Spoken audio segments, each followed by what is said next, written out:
Welcome to Medicine Redefined, a podcast focusing on helping you reclaim ownership of your health. I'm Dr. Darsh. And I'm Dr. Altamash Raja.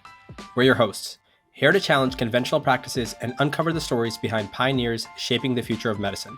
Our conversations not only focus on the individual level to dissect common practices for health optimization, but also zoom out to enhance systemic change. Join us as we look to break the status quo, move the needle forward, and put the health back in healthcare. All right. Altamash, what's up, man? Got an interesting topic ahead of us today. Yes, I think this is going to be a popular one. There's a lot of misconceptions, debate, strong opinions about this, so hopefully people enjoy it.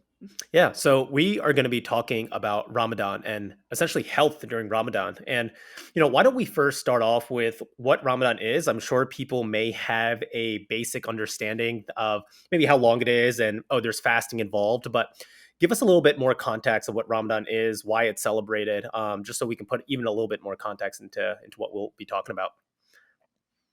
Yeah, and just so, hopefully we're not losing anybody.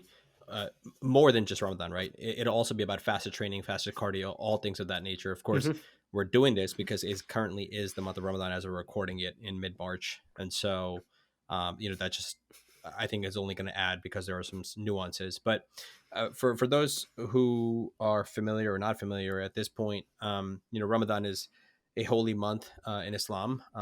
Although there's nothing holy about this conversation, or maybe there will be, I don't know.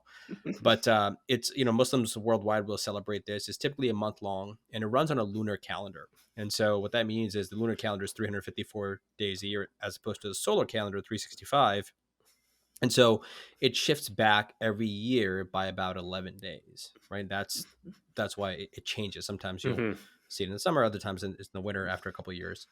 And basically, from a nutrition standpoint, from dawn to dusk, we do not, or anybody who's celebrating Ramadan and participating in it is not supposed to ingest anything like nutrition, like food, water, even chewing gum, taking medication, things of that nature. And you're fasting from other things too, from the religious aspect of it, but we'll just keep it focused to nutrition for this conversation. And along with that, people are involved more in their worship. And so sometimes they're worshiping and praying and things later into the night. And so the sleep quality and quantity is disrupted as well. Of course, we mentioned fluids, and so dehydration is pretty profound. And so, it also tends to be a cumulative effect as the month progresses. And so considering all that, things that we've talked about, in fact, one of my high school friends who's also a coach reached out recently talking about training modifications and optimal timing of training, which we'll get into later in Ramadan, considering all the things that I've already mentioned. And so, with that, I thought it would be good for us to talk about just that and just fasting cardio, fasting training in general, is that superior to performance and weight loss and things of that nature? Yeah. Sweet. So let's start off with your training regimen before Ramadan started, right? So we know with Ramadan, you're not eating from sunrise to sunset. How are you training prior to when this started? Yeah, and just to kind of clarify, it's even actually a little bit before that. It's truly dawn to dusk. And so typically when people look up sunrise, like on the East Coast, I'm like in the greater Philadelphia area, sunrise is kind of in the neighborhood of like a little after like 6:30, 6:45, but we cut it off like right before 6 o'clock. So it's like really like the cusp of dawn. I see. And then, sunset is pretty true to it. I recently made the shift of early morning training, both cardiovascular exercise and strength training. Prior to going to to work. And as long as I get to bed at a reasonable time, which for me is before 10 p.m., then getting up around 5 a.m. to get a 6 a.m. workout has worked really, really well. I love that approach. I'm not always successful with that approach, but I do enjoy it far more than having to go after work for several reasons, right? Whether it's traffic in the gym or it's just like having something in the back of my mind that I got to get one more thing in, or missing time with my family and my daughter later in the evening. So that's where I was. Unfortunately, been dealing with a little bit of an injury lately. And so my training was compromised leading up to this, but I was still getting 4 strength training sessions in, sometimes 5 strength training sessions in per week. Okay. Yeah. That's where I was. Got it. Okay. So then Ramadan starts, and now how are you changing your regimen from a workout standpoint? Are you still doing mornings? Still, yeah. So the biggest thing is, and I want to mention that I've tried every possible timing over the last 20 years that you could play around with this. Hmm. Um, Probably more than that. And I fasted and played football, high school football. We've done all that. We've had game days, and so I think pretty well prepared to see what works best for me.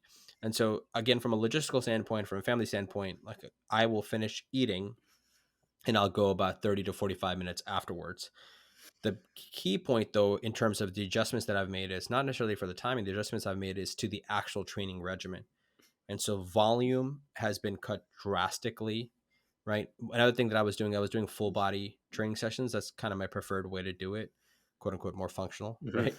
But also I think from a training density point, it's better for me. There's a cardiovascular component to that. I enjoy that. I like to move back and forth. My heart rate's really high.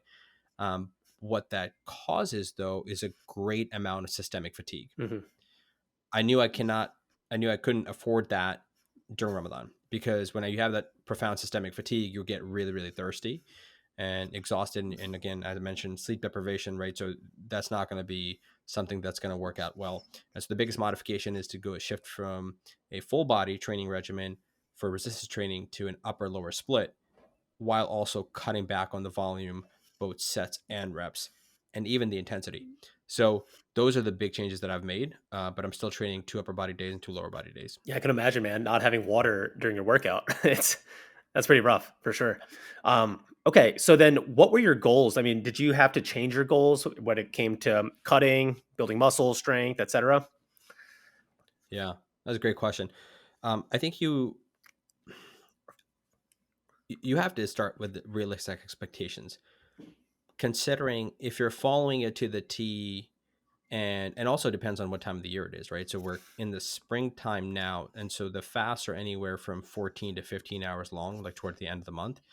But if you're doing in the summer, like that's 17, 18-hour fast, right?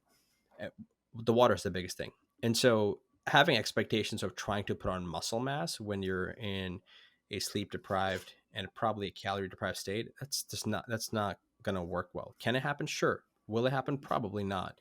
Same thing with, fat loss and just any type of aesthetic goal. So typically we would recommend, and I think what works well is to go to something that requires maintenance. And so I've personally made a good amount of progress the last couple of months from a physique standpoint, and also strength. Right, we talked about fat loss before. For me, that's been worked out well. And so my goal this month is, one, not to get injured. Two, it's just to work on my mobility and stay healthy, and then maintain as much muscle mass and maintain as much strength as I have gained over the last 5, 6 months. Gotcha. Yeah. How are you looking at your nutrition? So I think before when we talked, you were talking about hitting maybe 2,600 calories and you'd go anywhere from maintenance to a little bit below if we were cutting. How are you viewing that now, especially when you're eating twice a day, then I'm guessing, prior to dawn, Yeah, after dusk? the first week, my goal was, and after the first week, it hasn't worked out as well. Um, my goal was to get about 1,000 calories in the morning, 1,000 calories when I break my fast, which would be Hmm. around 7:15, and then get a high calorie nutrition protein drink, like a one of those Fairlife Core Power Elite things, Hmm. which is 42 grams, right before bed. Now sometimes I don't even make it to like 9:30, and so that makes it really harder. And so over the last like week, because I'm so tired, I'm trying to go to bed a little bit earlier even. So from 7:30, I'm not waiting till 10 o'clock anymore. So it's just, now it's been 2 meals. And yeah, they're anywhere from, the morning is typically 1,000 to 1,100, because I don't have much of an appetite in the morning. Yeah.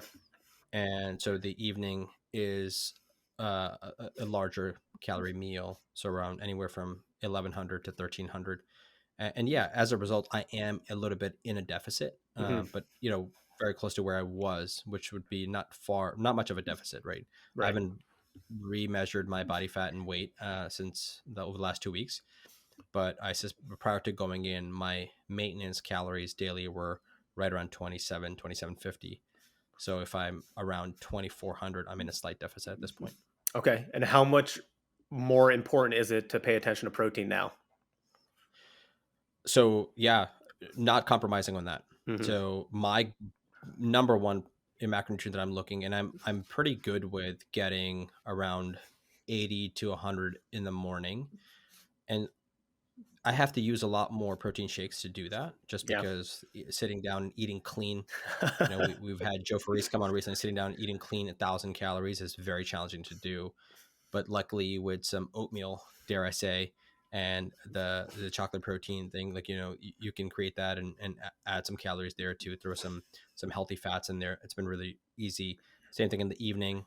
I'll break fast with a high protein shake, and then go into maybe some type of either it's eggs, or probably in the evening I don't do a lot of eggs, but I'll do like really lean meats, which will give me a lot of protein. So I've been very good with still hitting the 200-gram Wow, a it's day for impressive. protein count.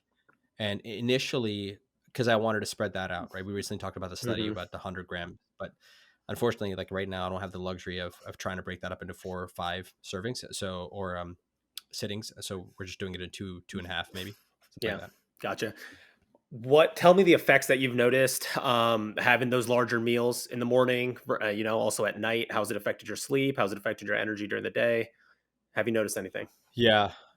So eating a big breakfast, my workouts are I feel like I've been getting stronger, believe it or not. Wow. So again, dealing with lower body injury, but for my upper body lifts, I am moving a lot more weight despite being in a quote unquote fastest, no, it's not, it's a fed state because I'm working out an hour later, but I'm not drinking water. But again, we don't really need it because my workouts are 45 minutes tops, 50 minutes long with the prep, as Joe says. So I've still been getting stronger, and I'm really wondering.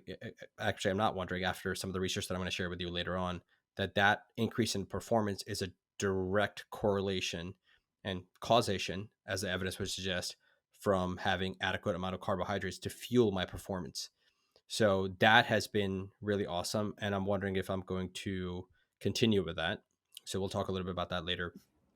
The sleep part can be challenging. It's a little hard to parse out whether the higher stomach distension in the evenings is compromising my sleep. It does tend to do that if I eat too close to bed, which is another reason I gave up the later shake. And I was like, all right, I don't want to get up in the bed. I don't want to afford to even get up to go to the bathroom once. Yeah. If I'm going to be in bed for 7 hours tops, I don't want to get up to go to the bathroom. So I'm okay not drinking. Oh, one thing I forgot to mention, I think this is important. I think adding an electrolyte drink Mm. to your regimen is important. So LMNT, really would love it if you guys would sponsor us, Yeah. because I had to buy myself a 36 pack. Tried the watermelon flavor, by the way. Oh, so good. You don't like It's it? good. Yeah, it's great. No, I love it. Oh, Oh, okay, okay. watermelon's my favorite. Which reminds me, I have a million of the chocolate ones that I need to ship over to, because I knew like that. I hate it. I hate it. So Yeah, the chocolate is not good like on its own. You have to find a way to like make like hot chocolate or something with it. But I mean, I can stomach it. yeah. But yeah, I feel you. I think the fruit stuff amazing. What about the lemon habanero, or what was the other one? There's another one. Chili, mango Chili, chili. it's I don't okay. like any of those. But if you drink alcohol, you can make margaritas out of it. So it's like, Fair. Yeah. Lemon habanero is an interesting flavor to me. I'm surprised that they came up with it, but there must be a demand for it. yeah, I think the way they try to market it probably is more of like, hey, you can use it in a drink while to stay hydrated when you're like drinking alcohol and stuff. Fair. But yeah. Fair. All right. So let's actually, I really want to talk about the mental aspect of this, right? So we know all of those things that you just talked about, the workout, the sleep. Like for both of us, we're super attuned to making that work and optimizing it based off our schedules, based off our lives, and whatever may be going on at that time. How do you feel your mental state, has been throughout it's been 2 weeks now for Ramadan or getting Hmm. right? Okay. Hmm. How Just about. Yeah, how do you feel like your mental state is, and how do you pretty much program your day to make sure that you're in a good state, that you feel like you've won the day, that you still feel like you're productive and not necessarily compromising too much on your goals? Yeah. So that's why I think doing that early morning workout, I'm a fan of it. And again, I know that some people have the luxury of becoming nocturnist during this time, and that's what I did. In the time where I was training for this big bike trip down the East Coast that I did, I had shifted it down because I was in the summer break between med school, and so I just stayed up all night and I slept during the day. I don't have the luxury of doing that now, but if my performance is good and I get that early check off the box, that allows me to feel like I got an early morning win, and it's better. And, you get that post workout clarity because you have moderate intensity Yeah. workout, and then you perform a little bit better too. Because I'm also, keep in mind, we're not drinking as much caffeine anymore, right? So Right. during the day it gets a bit challenging. Another thing is, now with the absence of water, absence of caffeine throughout the entire day, and absence of food 6-7 hours later, the afternoon or evening workout where you've been fasted for nearly 12 hours, it would be far more challenging because, again, I'm also sleep deprived. So I think, you know there's no substitute for playing around with that and seeing what works best for you. Sometimes people will, as long as all these other things are checking. Maybe if sleep quality hasn't been disrupted too much, or if they don't have stressful jobs, and maybe they don't have a family, sometimes people will get a spike. And Mm. another time that's worked really well for me is to immediately work out prior to breaking fast, and then post workout you can have a nice meal. Hmm. So that's been a good approach too. But as I've gotten further in my training and become an attending, that approach has become harder and harder because we have stressful jobs, Yeah. right? And so I think the sleep has been harder to control for once you have a family and you have other responsibilities and things of that nature. And so that's where the morning workout has been really, really helpful, and getting that early win. And I think, as I mentioned earlier, like, you just have to be realistic. Like, this is not the time to set PRs and stuff. Right. Could it happen? Yeah. So you just have to have a realistic goal, realistic expectations, and just understand that, okay, like, these conditions are not optimized for you to perform. Yeah. Yeah. um and I'm happy to talk about that because we have enough athletes like Kyrie Irving, Yeah. right? I don't know if you saw He's doing well. Right. the other night, and like, he's fasting, right? Yeah. And there's professional soccer players, basketball players, there's a collegiate player too. So people have been doing this forever, and because of that, fortunately, we have good evidence of where people have been studied during the month of Ramadan, and performance is studied and all that kind of stuff. So Yeah. Yeah. Are you more mindful throughout the day about, the number of steps you're getting? Are you trying to limit the amount of activity? Are you parking closer to the grocery store? So, no, no, and am I trying to preserve energy? No. Yeah. In fact, and that's really interesting you bring that up, because and I'm happy to dive deeper into it, Yeah. Go because for it. it, they've looked into this, right? They talk about they talk about like the fasting, and whether that's good for like fat loss and stuff. So, okay, maybe this is a good segue, right? Yeah. And so one of the things that people will talk about is like, oh, you should do fasted cardio because that's going to be better for fat loss. And there is sound logic to it from a theoretic standpoint. And what the theory is that you are on an empty stomach, you don't have high glucose reserves in your blood at the time, and so therefore you're going to have increased fat oxidation. And I promise you, I'm going to answer your question in a minute, couple minutes. But the idea is that you have less glucose, and therefore, like, the hepatic stores are going to be lower, or the stores are going to be higher. Blood glucose is going to be lower, and you're going to have more fat oxidation, and so you're going to burn fat for fuel. Like, remember, there's a distinction Right. between burning fat for fuel and fat loss, Yeah. right? Reducing fat mass. And there was a recent study on this, and we'll link it. It was an Edinburgh paper in 2019, which I was reading a couple of days ago, where they were looking at this, and they had 4 different groups, and they looked at a 24-hour energy balance with skipping breakfast before exercise, eating or exercising in a fed state, and it was moderate intensity cardio, and then also feeding them after and not feeding them after. So 4 separate groups, and what they essentially found was that overall, people who did exercise in a fasted state did have a 24-hour negative energy balance. Now, that does support the idea that you are going to burn fat from fuel, and that makes sense. The problem with that becomes, though, a lot of times people don't end up doing that. And the reason is because one of the main things that's been proposed and proven is that people are great compensators. So if you end up exercising, right, a lot of times people end up compensating and eating more, ingesting more calories because you exercise. Hmm. And so they're like, yeah, I'm exercising and I'm burning more calories. I'm a negative state, but you eat more and therefore you don't do that. And so another thing happens, the other side of it, right? So it's going to come down to energy balance at the end of the day. Is sometimes people will exercise and then their non-exercise activity decreases over time, and that's another reason they might not end up losing weight or losing fat and stuff. Right. So I am just as mindful, because it gets very easy as you're lethargic and dehydrated and decaffeinated to not get the steps in, to not move around, to sit more. Hmm. And so as we record this podcast, I'm standing up, right? So I have to be more mindful of doing that because you don't want to fall into that trap because again, your body feels tired too. I think for me, it's not the lack of nutrition, it's the lack of sleep is the biggest driver of like not wanting to move. Like I just want to take a nap. Um, but knowing that fact is that when people eat less, they move less, and that's why they won't be in a deficit. You just have to be more mindful. Not only that, uh, sorry, getting carried away. There was a study not too long ago. I remember reading. I forget the details of it, but they looked at cognitive performance in individuals during I think it was during the month of Ramadan, and what they found was individuals who tended to move more had better cognitive performance Mm. while they were in a fasted state than individuals who didn't. So that is obviously helpful. And we know the benefits of exercise and cognition. That's been well documented, and so even again with the absence of water and caffeine, that's another hack, so to speak. Yeah, I love that. I've done up to 72-hour fast my own, and I can definitely say the cognition is the biggest thing I've probably noticed. And then it's interesting, right?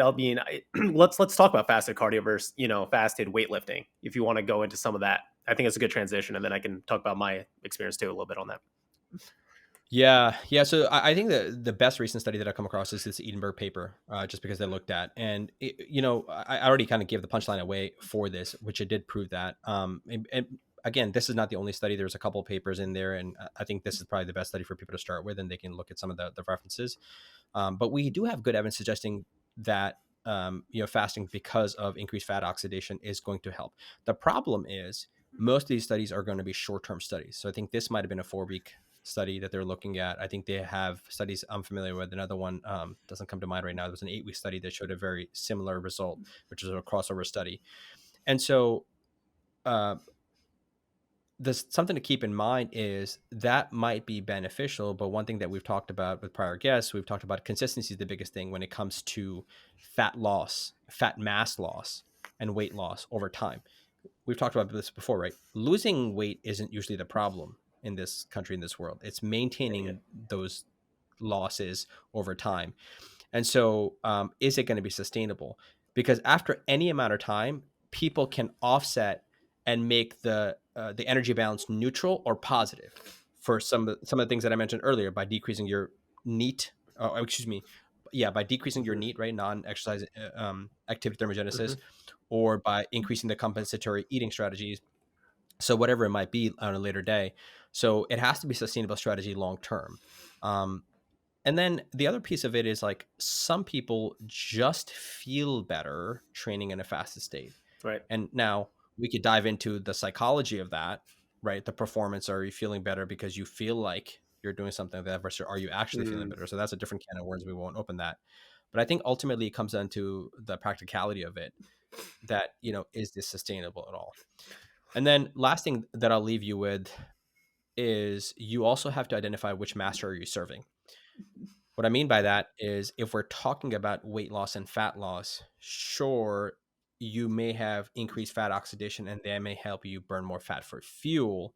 However, what's clear in the evidence is that performance is going to be suboptimal. And if you're training with any type of meaningful intensity, so moderate to high intensity workouts, and I mean, there are several studies that I can talk about where they looked at strength gains, and time again, it shows that when you ingest carbohydrates prior to training, you have better performance.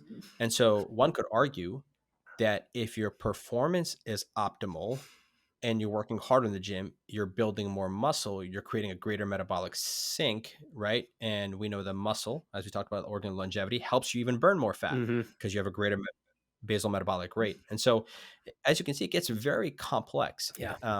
And so, we just have to identify like what seems to work, and that a lot of times people just have to try the different approaches, see what works best for them. Yeah, for sure. That's the one trap I fell into during med school is that I would not eat prior to working out because, there's a whole talk on your growth hormone, the spike, and then even post, 1 hour to 2 hours after the workout, growth hormone spikes, and then getting the protein in, right? And that was kind of my mindset to it.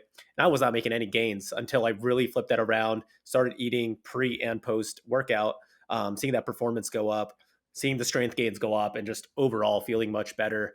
And then again, coming down to energy balance, right? I think, like you said, so many people are caught up in the timing of things. And I mean, we're definitely not at that competitive level like Joe is, where sure, that stuff might matter. But we're definitely learning about it and trying to optimize for certain things. So I think it's interesting, as we try to experiment it with our own lives, trying to share it here on this podcast. Hopefully, people can take away some good things. What about if you, I mean, is Ramadan the only time you're fasting? Are you fasting outside of this at all? You know, I was big into intermittent fasting, like I said, probably circa 2011 and 20 when it became big. Yeah. Yeah. And I have to shout this out because my bias because of Ramadan was like, oh my God, like science is really learning the value of intermittent fasting and all that Hmm. kind of stuff. And now we've gotten to be wiser and have recognized that perhaps the effects are purely from a negative energy balance standpoint, Yep. from a metabolic health standpoint, because I think smarter people than us have said you have to practice some type of cognitive restriction, whether it's dietary, time restriction, or what's the last one that I'm thinking? It's dietary restriction, so a specific macronutrient, time restriction, or something else. I can't think of it. But anyway, some type of restriction, right? And so the intermittent fasting or time restricted eating, whatever you want to call it, allows you to more easily because it's binary. It's on or off, eating or not eating. And so it's much simpler to do that. But lately, I think once the literature's gotten to be a bit clearer, I have not done any, I think in the last 2 years, aside from just the month of Ramadan. But I don't know. I've also never done anything longer than a 36-hour fast. So I'm curious what that would be like. Not curious enough to try it yet, but we'll see. All right. Ice bath before that. Well, ice baths make you hungrier. So no ice baths. Is that true? That's what Lane Norton has said, that ice baths have an effect to increase like caloric intake. Like they just make you hungrier. Um, That makes I'd have sense. to look at That makes exactly what, yeah, the biochemistry is behind that and stuff. But it's funny because that's what he Yeah. Well, I says. mean, yeah. Is it not just kind of increasing That's what the thermogenesis? neurogenesis. Yeah, Yeah. that's what I'm Yeah. assuming. Yeah. Yeah. Yeah. Yeah. But you know Yeah. what? Go Like, ahead. I want to because I was talking about performances, Mhm. and I really do think this is important because I think about we talked to Dr. Sean Arn about this way back in the day, right? In the archives, people can look at that. And if you just search performance and fasting, it's so important for people to consider this. I mean, I'm going to quickly just reference 3 studies because I was reading this morning and it kind of carried away a little bit. But there was this 2019 crossover trial that they looked at resistance trained men who consumed breakfast 1.5 grams per carb per kilogram of body weight, or only water 2 hours before performing workout, which they tested strength training. So 4 sets of back squats and bench press performed to failure using 90% of 10 RM. What they found, the breakfast group had the total number of repetitions performed um, increased the total number of reps performed by 10 for the squat and 2 for the bench press. Mm. But, one thing that they noted that these people, everybody who was in it, they were all regular breakfast consumers. So, they ate breakfast at least 3 or more days per week. And so that might suggest that there's a nocebo effect as well, that the participants might have convinced themselves that if they're skipping breakfast, that their performance would suffer, and did that, right, cause it. And so this goes back to that notion that I was saying, okay, like, some people think that, the the fed state or fasted state might have a certain effect on their performance, Hmm. and that nocebo effect is very, very powerful, just like the placebo effect is very, very powerful. And it actually potentially changes your physiology. Your heart rate can be higher, Wow. right? Your muscles can be like moving at a different speed. Another 2020 crossover trial, and this is where it gets really interesting. Again, same idea, 1.5 grams of carbs per kilogram of body weight. And they had 3 arms. So they had an identical semi-solid viscous breakfast that contained very little energy. Okay. Only 29 calories, which was the placebo group, and then had a water only group. 2 hours prior to exercise, this is what they're ingesting. What they found here was that the total number of back squat repetitions performed was similar between the two groups, breakfast and placebo, which is, remember, only 29 calories. Wow. And the conditions were so they were superior, whereas water only group did not have an improvement performance. And what they attributed this to, because it was a semi-solid viscous stuff, is that, hey, just to the subjective feeling of not having hunger, Hmm. right, improve your performance. A third study, more recent study in 2022, again, similar idea. Here they had breakfast. People consume same 1.5 grams per kilogram body weight 2 hours prior to resistance exercise, but the only difference between the breakfast was the actual viscosity. So take it to the next level, right? And so the way they did that is they thickened it by xanthan gum, which Mm. I make my protein with. It's a brilliant idea, a little hack for people to give some more substance. And they wanted to, elicit the differences between subjective hunger between conditions.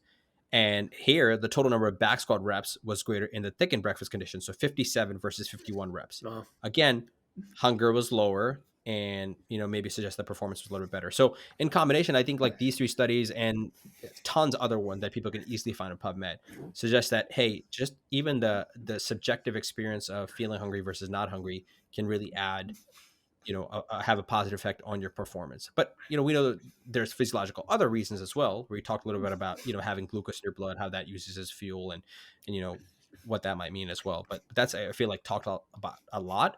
But the state of feeling hungry versus not hungry, that's something that I actually hadn't thought a lot about in Mm. terms of how that affects performance.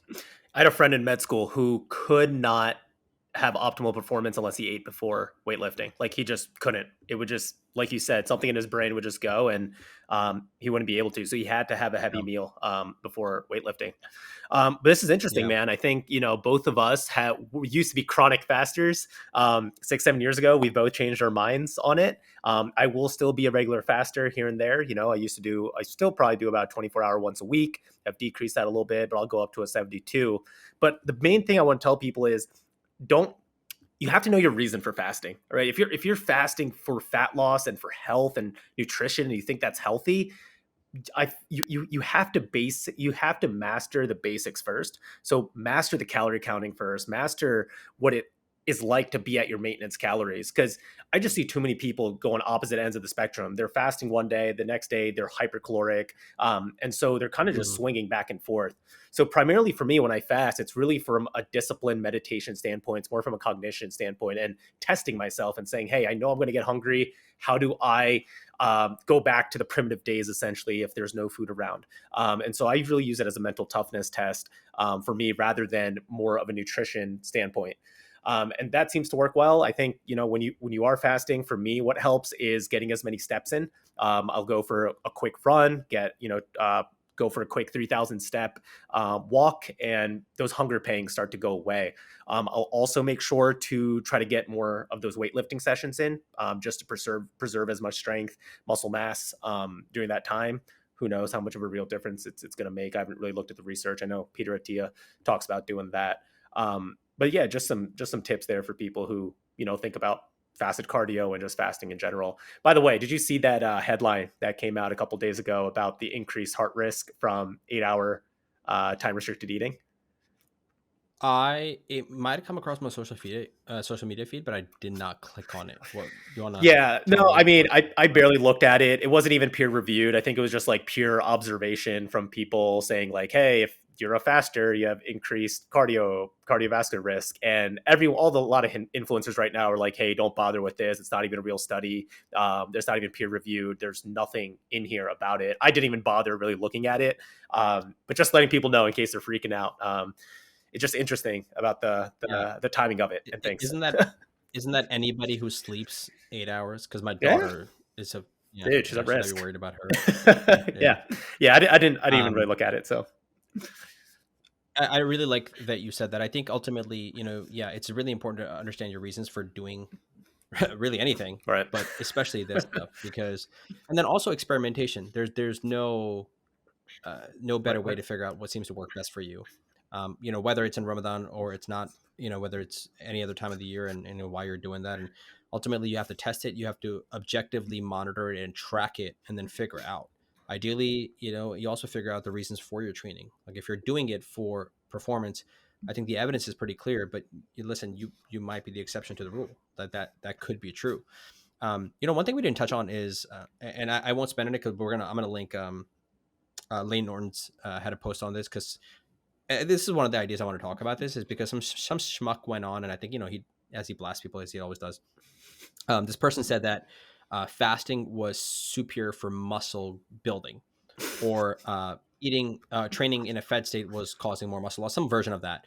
And his what I explained in terms of fat oxidation is kind of the logic that he used, but it doesn't make any sense.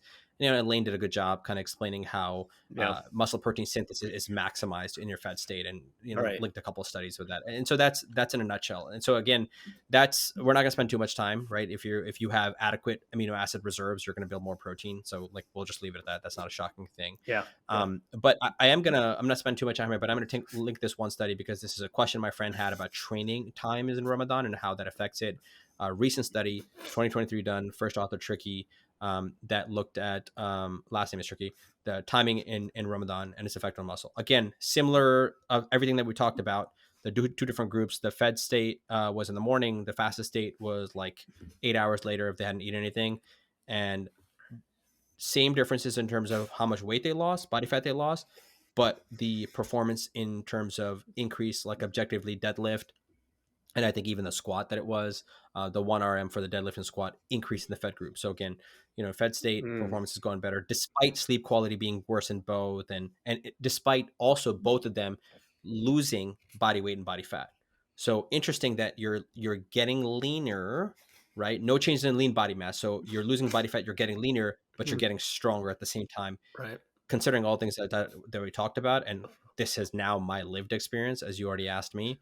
So that's pretty cool too. Do these research papers talk about an optimal time of eating before the workout? Or now is it really just 30 That's a good minutes, question. hour? I Yeah. mean, yeah, no. So most of the time, what they'll try to do is depends on the type of meal that you're doing. Is it'll be anywhere from 1 to 2 hours. So the papers that I mentioned, the three studies earlier, the trials looking at 1.5 grams per kilograms, they were all 2 hours prior to that. That's typically the window in like all the studies that they'll look at, somewhere between 2 to 3 hours.